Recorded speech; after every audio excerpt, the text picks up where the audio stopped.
അപ്പൊ ഗൈസ് അങ്ങനെ ഞങ്ങൾ റൂമിലെത്തി നല്ല രീതിയിൽ കിടന്നുറങ്ങി 11 മണി 12 മണി ആയി 12 മണിയായി. ഇപ്പൊ ഞങ്ങള് നേരെ ഹവാ മഹലും അംബർ പാലസിലും പോവാണ്. ഹവാ മഹലും അംബർ പാലസിനെ കുറിച്ച് ഒരു അടിപൊളി വീഡിയോ ഞാൻ ചെയ്തിട്ടുണ്ട്. ലിങ്ക് ഞാൻ ഡിസ്ക്രിപ്ഷൻ ബോക്സിൽ ഇടാം. നമ്മുടെ ഇന്ത്യൻ ട്രിപ്പിൽ നമ്മൾ ചെയ്തിട്ടുണ്ട്. അപ്പൊ നമുക്ക് എന്തായാലും അങ്ങോട്ട് പോകാം. അവിടെ കുറച്ച് ഷോർട്സും കാര്യങ്ങളെല്ലാം കാണാം. ഇപ്പോഴത്തെ സിറ്റുവേഷൻ എങ്ങനെയാണെന്ന് നോക്കാം. അപ്പൊ നമ്മൾ നേരെ ഹവാ മഹല് പോവാണ്. തണുപ്പുണ്ട് അത്യാവശ്യത്തിന്, പക്ഷെ മരവിക്കുന്ന തണുപ്പില്ല കയ്യില്. അപ്പൊ നമ്മൾ ഷെയറിങ് ഹോട്ടലാണ് പോണേ. സംഭവം എന്നിട്ട് 80 രൂപ പറഞ്ഞേ. ഞാൻ പറഞ്ഞ 20 രൂപ വെച്ച് തരുമ്പോൾ ഹവാ മഹല്. അപ്പൊ 40 രൂപയ്ക്ക് ഇപ്പൊ പോയിക്കൊണ്ടിരിക്കുക. ഷെയറിങ് ഹോട്ടലാണ്.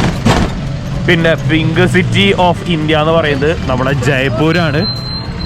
അപ്പൊ നമുക്കത് കാണാൻ പറ്റും. ആ പിങ്ക് സിറ്റി എന്തുകൊണ്ടാണ് ഇവര് പറയണെന്ന് നമുക്ക് അറിയാൻ പറ്റും. പിന്നെ മെട്രോ ഉണ്ട് കേട്ടോ, ഇവിടെ മെട്രോ ഉണ്ട്. മെട്രോ ഒക്കെ സ്റ്റാർട്ട് ചെയ്തിട്ടുണ്ട്. അത് പകുതി വരെ ഉള്ളൂ തോന്നുന്നു. അവിടെ കൊച്ചി മെട്രോയുടെ പോലെയുള്ളൂ. ഞാനൊരു കഴിഞ്ഞ വർഷം വന്നപ്പോൾ കൊച്ചി മെട്രോയുടെ അത്ര പോലെ ഫുള്ളും എക്സ്റ്റെൻഡ് ചെയ്തിട്ടില്ല. ഈ പണിയാണ്ടെന്ന് തോന്നുന്നു.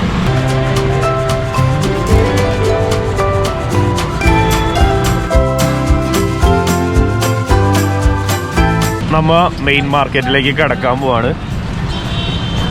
ഇതാണ് കേട്ടോ അടുത്ത മെയിൻ മാർക്കറ്റ്. ആ കൂടാരൊക്കെ കണ്ടില്ലേ, അതാണ് മെയിൻ മാർക്കറ്റ്. അടിപൊളിയാണ്. എന്തുകൊണ്ടാണ് ഇപ്പൊ പിങ്ക് സിറ്റി ഓഫ് ഇന്ത്യ എന്ന് പറയുന്നത് മനസ്സിലായില്ലേ? പിങ്ക് കളർ ആയതുകൊണ്ടാണ്. ജയ്പൂർ മൊത്തം പിങ്ക് കളറാണ്. ജയ്സൽമീർ ഗോൾഡൻ സിറ്റിയാണ്, കാരണം ഗോൾഡ് കളറായിട്ടാണ് കാണാം. കണ്ടില്ലേ? ഈ വാതിലൊക്കെ ടൺ കണക്കിന് വെയിറ്റ് ആയിരിക്കും. ഇവിടുത്തെ മാർക്കറ്റ്സ് മൊത്തം പഴയ ഒരു സ്ട്രക്ചറാണ്. രാജഗീതം ഫീൽ ചെയ്യുന്നുണ്ടല്ലേ? പക്ഷെ കണ്ട ഇവിടെ നോക്കിയ പശുവും പട്ടിയും ഒരു വേസ്റ്റ് മലിനീകരണമായിട്ട് ഇട്ടേക്കാം. രാജകീയത തന്നെയാണിത്, പക്ഷെ നമ്മളത് പ്രൊട്ടക്ട് ചെയ്യാൻ നോക്കണം. സത്യം പറയാനില്ലേ, ഇന്ത്യയിലെ ഏറ്റവും അടിപൊളി സ്റ്റേറ്റ് കേരളം തന്നെയാണ്. പറയാനില്ല, കേരളവും പഞ്ചാബും ഒന്നും പറയാനില്ല, അടിപൊളി സ്റ്റേറ്റാണ്. ഞാൻ ഇത്രയും നാളും ട്രാവൽ ചെയ്തതിൽ എനിക്ക് മനസ്സിലായി, കാരണം അത്രയും പൊല്യൂഷൻ കുറവാണ് അവിടെ.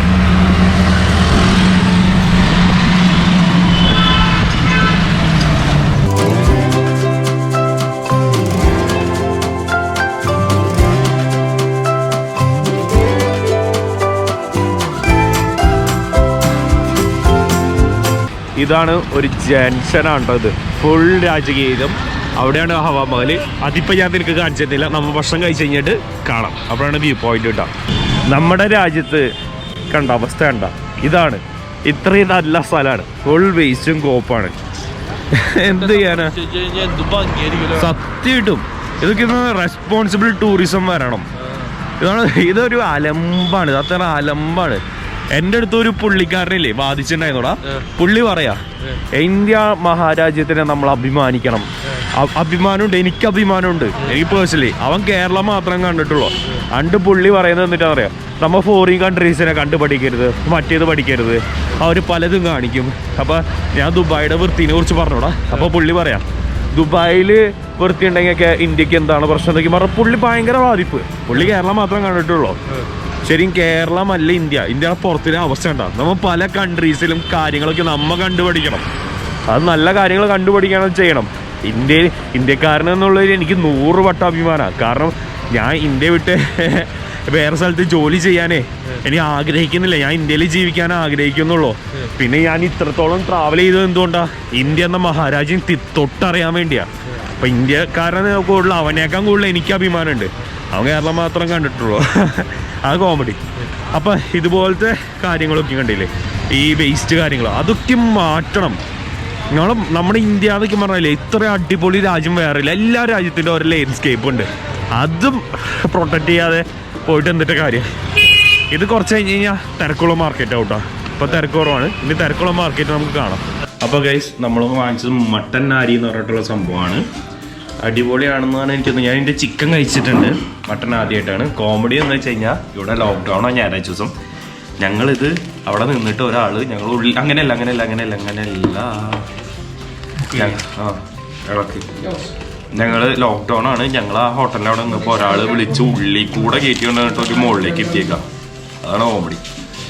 എൻ്റെ പൊന്നു ഗൈസ്, മട്ടൻ നാരി പൊളി സാധനം, ഒന്നും പറയാനില്ല. പൊളി എന്ന് പറഞ്ഞാൽ വേറെ അടിപൊളി. ടേസ്റ്റാ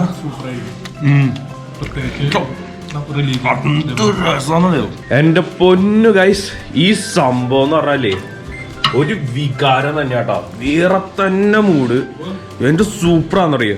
ഓണറാണ് കേട്ടോ, ഇദ്ദേഹമാണ് ഓണർ. വേറെ ലെവല്. ഈ ഹോട്ടല് എന്തായാലും ട്രൈ ചെയ്തോളൂ.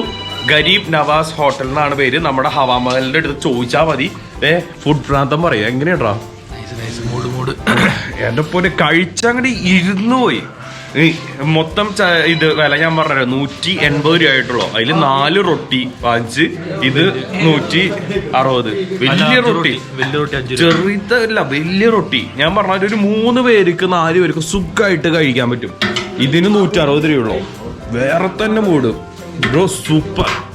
ഞാൻ ആദ്യമായിട്ട് ഒരു സ്ഥലത്ത് ഇങ്ങനെ കഴിച്ചിട്ട് ഇത്രയും അടിപൊളിയായിട്ട് ഒരു ഇത് പറയണേ. എനിക്ക് അത്രയ്ക്ക് ഇഷ്ടപ്പെട്ടു, ഒന്നും പറയാനില്ല. റൊട്ടിയുടെ വലുപ്പം നോക്കിയേ, ഈ വലിയ റൊട്ടിയാട്ടാ. ഇത് 2 എണ്ണം കഴിക്കുമ്പോഴേക്കും വയറ് നല്ല രീതിയിൽ തന്നെ അറിയും. ഒരെണ്ണം തന്നെ കഴിക്കുമ്പോൾ തന്നെ അറിയും. ഇതിന് 5 രൂപയുള്ളൂ. ഇങ്ങനെ അടിപൊളി മനുഷ്യരായിട്ടാ. You are super. ഇവിടെ ഞായറാഴ്ച ആയിട്ട് ഞങ്ങൾ എവിടെയാന്ന് പറയാം പക്ഷേ ചെയ്യാൻ വേണ്ടത്. ഞങ്ങൾ ഹോട്ടലിൽ നിന്ന് ഇറങ്ങി ഇങ്ങനെ വന്നു പുറത്തിറങ്ങി. ഇതൊരു ഇതാണ്, ആൾക്കാർ താമസിക്കുന്ന ഒരു ഏരിയ ആണ്. ഇറങ്ങി ഇങ്ങനെ ഒരു ഈ വഴിയാണ് ഹോട്ടൽ. ശരിക്കും ഞാൻ ഹൈവേയിലാണ് കേട്ടോ. നമ്മളിങ്ങോട്ട് വിളിച്ചോണ്ടെന്നാ.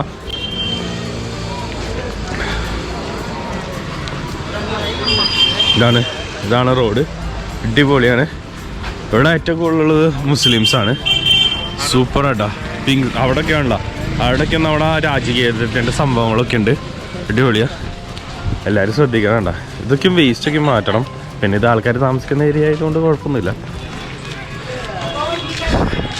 അപ്പോൾ Garib Nawaz hotel must try. ഒന്നും പറയാനില്ല. എന്തായാലും ഫുഡ് ലവേഴ്സ് എന്തായാലും ഒന്ന് കഴിക്കണം. ഇവിടുത്തെ മട്ടനൊക്കെ അടിപൊളിയായിരിക്കണം. ഇവിടുത്തെ മട്ടൻ നമ്മുടെ നാട്ടിലെ മട്ടൻ പോലെയല്ല, ഭയങ്കര സോഫ്റ്റ് ഉണ്ട്. ജ്യൂസി ആണ്. കഴിക്കുമ്പോഴല്ലേ ഒറ്റൊരു വെക്കില് വായിലങ്ങോട്ട് അലിഞ്ഞങ്ങോട്ട് കയറാ. അങ്ങനെ ഇനി ഞങ്ങൾ നേരെ ഹവാ മഹലിലേക്ക് പോകട്ടോ. കാലത്തിന് മുൻപേ ഓടിയ നാടാണിത്. കണ്ട കുതിര. ഇപ്പോഴത്തെ അവസ്ഥയിൽ കുതിരയും കൊണ്ട് നടക്കേണ്ടി വരും. അതാണ് അവസ്ഥ. കാരണം വേറെ ഒന്നും ഇടല്ല. പെട്രോളും കോപ്പും മറ്റേതും മറച്ചതും ഇതൊക്കെയാണ്. നമ്മുടെ കേരളത്തിൽ ഇതുപോലത്തെ വണ്ടി വരണം കേട്ടോ. അത് അത്യാവശ്യമാണ്. അപ്പോൾ നമുക്ക് ഭയങ്കര വില കുറവിന് നമുക്ക് സഞ്ചരിക്കാനും പറ്റും. പിന്നെ ആൾക്കാർ ഓട്ടോറിക്ഷക്കാർ ഇതാക്കി കഴിഞ്ഞാൽ ഭയങ്കര ഉപകാരമാണ് അവർക്ക്. കാരണം അവർക്ക് നല്ല ഷെയറിങ് ഓട്ടോയിൽ പോയാലും നല്ല പൈസ കിട്ടും. പക്ഷെ നമ്മുടെ നാട്ടിൽ അങ്ങനത്തെ ഉള്ള കൾച്ചർ വരില്ല. കാരണം എന്താ വെച്ചാൽ നമ്മുടെ നാട്ടിൽ ശ്രദ്ധിച്ചിട്ടുണ്ടാകും, ഷെയറിങ് ഓട്ടോ എന്ന് പറഞ്ഞൊരു കൺസെപ്റ്റ് ഇല്ല. ഒരാളാണെങ്കിൽ ഒരാൾ വണ്ടി കയറി അങ്ങനെ പോവാ. വഴിയിൽ നിന്ന് ആരെയും കയറ്റാനൊന്നും സമ്മതിക്കുന്നില്ല. അത് ഭയങ്കര കുറവാണ്. അതൊക്കെ നമ്മുടെ നോർത്തിലാണ് ഇതൊക്കെ കണ്ടേക്കണേ. ഇതൊക്കെ കണ്ട നേരെ നമ്മൾ ഹവാ മഹലിലേക്ക് എത്താറായി. അടിപൊളിയാണ്. ഇവിടെ കോമഡി വന്നിട്ടാന്ന് വെച്ച് കഴിഞ്ഞാൽ ഞായറാഴ്ച ദിവസം ലോക്ക്ഡൗൺ ആണ്. ഞായറാഴ്ച ദിവസമാണ് വന്നേക്കണേ. രസമാണ്. ഇനി ഹവാ മഹലിൻ്റെ ഉള്ളിൽ കയറ്റി വിടോ ഇല്ലയെന്ന് എനിക്കറിയാൻ പാടില്ല. അവിടെ ഹവാ മഹൽ എന്ത് ഭംഗിയാണെന്നറിയോ. ജയ്പൂർ എന്ന് പറയുമ്പോൾ ആദ്യം തന്നെ ഈ ഹവാ മഹലാണ് എല്ലാവർക്കും ഓർമ്മ വരാം. അത്രയ്ക്ക് അടിപൊളിയാണ് കാണാൻ. വേറെ തന്നെ വൈബാ. എന്ത് രസമാണെന്നറിയോ.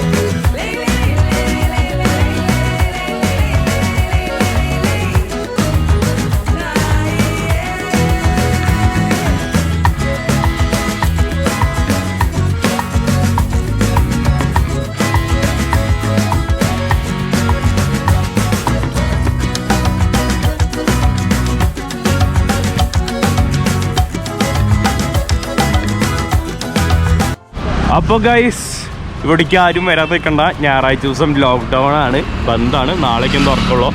അപ്പം ഞങ്ങൾ എൻ്റെ ഇമോജി പോയി. അപ്പം ഇതിൻ്റെ ഒരു ചരിത്രം ഞാൻ വേണമെങ്കിൽ പറഞ്ഞുതരാം. ഇത് വേറെ ഒന്നുമല്ല. ഈ രാജാക്ക്, അതായത് ഈ ഹവാ മഹലിൻ്റെ രാജാവിന് കുറേ ഭാര്യമാരുണ്ടായിരുന്നു.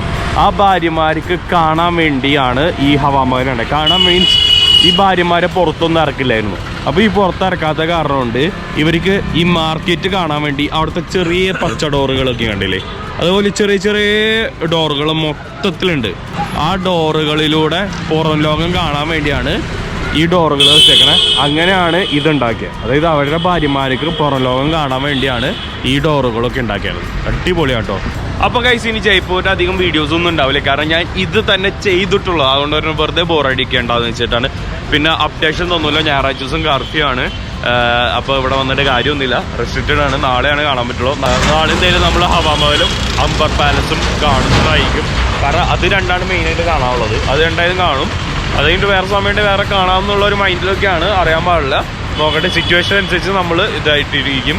പിന്നെ നൈറ്റ് ലൈഫ് ഒന്ന് കാണിക്കാനൊന്നും പറ്റില്ല, കാരണം മൊത്തം അടച്ചിട്ടേക്കാം. അപ്പോൾ ലൈറ്റൊന്നും ഇട്ടൊന്നും ഉണ്ടാവില്ല. പിന്നെ ഞങ്ങളുടെ വിൻ്റർ എക്സ്പെഡീഷൻ ട്രിപ്പ് എന്ന് പറഞ്ഞു കഴിഞ്ഞാൽ നമുക്ക് എല്ലാം കിട്ടി. ഭയങ്കര അടിപൊളി, ഭയങ്കര സന്തോഷമായി. ഇവിടെ അത്യാവശ്യം തണുപ്പും ചൂടുണ്ട്, കുഴപ്പമില്ല, അടിപൊളിയായിട്ട് പോകാൻ പറ്റും. അപ്പോൾ ഈ വീഡിയോ നിങ്ങൾക്ക് ഇഷ്ടപ്പെട്ട് തീർച്ചയായും ലൈക്ക് ചെയ്യുക, ഷെയർ ചെയ്യുക, സബ്സ്ക്രൈബ് ചെയ്തിട്ട് തൊട്ടപ്പുറത്ത് ബെല്ലൈക്കണം കൂടി അമർത്തിട്ട് ഓളൊക്കെയാണ് ഞാനുള്ള വീഡിയോ നോട്ടിഫിക്കേഷൻ ആയിട്ട് ലഭിക്കുന്നതായിരിക്കും. അപ്പോൾ എൻ്റെ ഇൻസ്റ്റാഗ്രാം അക്കൗണ്ടും പിന്നെ ഫേസ്ബുക്ക് പേജും ഫോളോ ചെയ്യാനും മറക്കാതിരിക്കുക. അപ്പോൾ ഈ ചാനൽ കൂടി ആയിട്ടൊക്കെ ബൈ. അപ്പോൾ ഗൈസ്, ഇതായിരുന്നു നമ്മുടെ ലാസ്റ്റത്തെ എപ്പിസോഡ് ഹവാ മഹലിൻ്റെ അവിടെ വിൻ്റർ എക്സ്പെക്ടേഷൻ്റെ. ഈ വിൻ്റർ എക്സ്പെക്ടേഷൻ്റെ യാത്ര പോയത് ജാനുവരി 2022 അപ്പോഴാണ് ട്രിപ്പിൾ ലോക്ക്ഡൗണും കാര്യങ്ങളൊക്കെ എല്ലാം ഉണ്ടായിരുന്നത്. വീഡിയോ ഇത്ര വൈകാൻ കാരണം വേറൊന്നും കൊണ്ടൊന്നല്ല, ഞാൻ കുറച്ച് തിരക്കലും കാര്യങ്ങളൊക്കെ ആയിപ്പോയി എൻ്റെ ലൈഫിൻ്റെ കുറേ കാര്യങ്ങളായിട്ട്. അപ്പോൾ നമ്മൾ ഈ ഹവാ മഹലിൽ നേരെ പോയത് ജയ്സൽമീറിലേക്കാണ്. ജയ്സൽമീറിൻ്റെ കണ്ടന്റ് ഓൾറെഡി ഞാൻ അപ്ലോഡ് ചെയ്തിട്ടുണ്ട്. എൻ്റെ ഇന്ത്യൻ യാത്രയിൽ ഞാൻ അപ്ലോഡ് ചെയ്ത കാരണം കണ്ടന്റ് റിപ്പീറ്റേഷൻ വരുന്നു വിചാരിച്ചുകൊണ്ട് ഞാൻ അതുകൊണ്ട് വീഡിയോസ് ഒന്നും എടുത്തില്ല.